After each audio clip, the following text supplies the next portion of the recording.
Hello বন্ধুরা, আজ তোমাদের সঙ্গে শেয়ার করব চিকেন কষার ভিন্ন স্বাদের একটি রেসিপিটি বানানোর জন্য প্রথমেই আমি চিকেনটাকে ভালো করে ধুয়ে ম্যারিনেট করে রেখে দিয়েছিলাম আধ ঘন্টা নুন, হলুদ ও লেবুর রস দিয়ে।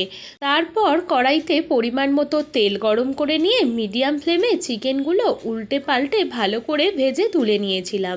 এরপর মাংসের মশলাটা রেডি করার জন্য একটা মিক্সিং জারে ধনে, জিরে, গোটা গরম মশলা, গোলমরিচ, শুকনো লঙ্কা, টমেটো আর আদা দিয়ে একটা স্মুথ পেস্ট তৈরি করে নিতে হবে।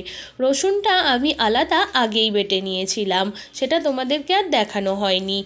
এরপর ওই মাংস ভাজার তেলের মধ্যেই আরও কিছুটা তেল দিয়ে ভালো করে গরম করে নিয়ে একটা তেজপাতা ফোড়ন দিয়ে পেঁয়াজ কুচি দিয়ে অল্প নুন ছড়িয়ে পেঁয়াজটা হালকা লাল হয়ে আসা পর্যন্ত ভেজে নিয়ে তার মধ্যে দিয়ে দিতে হবে 2 চামচ মতো রসুন বাটাটাও তেলের মধ্যে ভালো করে নেড়ে চেড়ে কিছুক্ষণ ভেজে নেওয়ার পর বেটে রাখা মশলাটা দিয়ে 5 মিনিট মতো কষিয়ে পরিমাণ মতো নুন দিয়ে আরও 2 মিনিট কষিয়ে নেবার পর সামান্য পরিমাণ জল ও গুঁড়ো হলুদ দিয়ে আরও 5 মিনিট মতো কষিয়ে নিতে হবে, যতক্ষণ না মশলা থেকে হালকা হালকা তেল ছাড়তে শুরু করছে।